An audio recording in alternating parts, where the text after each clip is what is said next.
someone who the FA regard as England's second most successful manager after Alf Ramsey. Sven-Göran Eriksson was born on February 5th, 1948 in Sund, Värmland, Sweden, and raised in the nearby town of Torsby. His father was 18 when Sven was born and worked with buses and trucks, whilst his mother Ulla worked in a textile store, coming from a relatively poor background. In the first 2 years of Sven's birth, Ulla lived alone with Sven in a small flat with no electricity or running water. His mother's loneliness got even worse when his father was sent away for military service. At the age of 16, he made his debut for local team Torsby IF in Sweden's 4th division. He played as a right back, but he described himself as distinctly average, but someone who rarely made mistakes. He retired as a player in 1975. At the age of just 27, after spells in SG Sifhala, KB Karlskoga in Sweden's 2nd division. Sorry if I pronounced that wrong. By that time, he probably realised he'd be more successful as a coach. At KB Karlskoga, he was heavily influenced by the team's player-manager Tord Grip, who favoured the English style of football introduced by Bob Horton and Roy Hodgson. They introduced the innovative 4-4-2 formation to Swedish football: zonal marking, heavy pressing, tactical awareness, high work rate.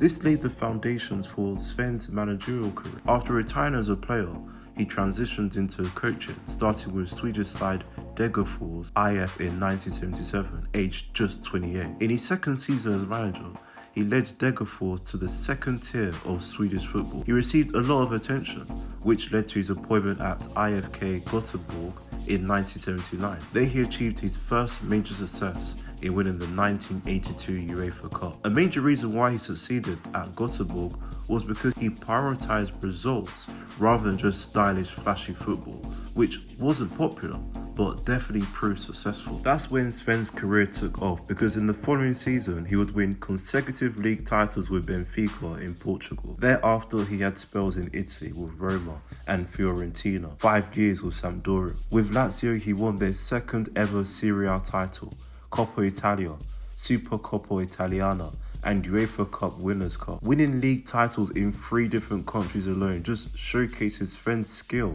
in adapting his tactical style to different leagues and cultures. He had a calm approach and trust in players. Player management, managing the individual players within the team, including the players who weren't playing regularly.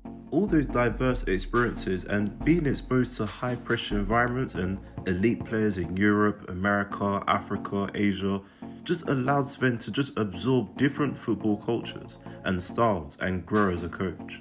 In 2001, he became the first foreign manager of the England national team, leading the golden generation to 3 consecutive quarterfinals in major tournaments and maintained a win percentage of 59.7%. But despite the talent at his disposal, England failed to progress beyond the quarterfinals in major tournaments, and Sven was unable to bring any silverware to England. His tactics were criticised for being too cautious and defensive at a time when other European nations were developing more possession-based style of play. Some felt that Eriksson's struggles were because he was too passive on a team loaded with talent. Players felt that David Beckham had too much influence as captain, and at the same time, back then, club rivalry between players was actually a real thing. These are just some of the issues that Sven struggled to control, not to mention clashes with the scrutinous English media, observing his every move, plus his personal life struggle. But besides that, before the 2002 World Cup, Beckham suffered a broken metatarsal. They then lost to Brazil in the quarterfinals,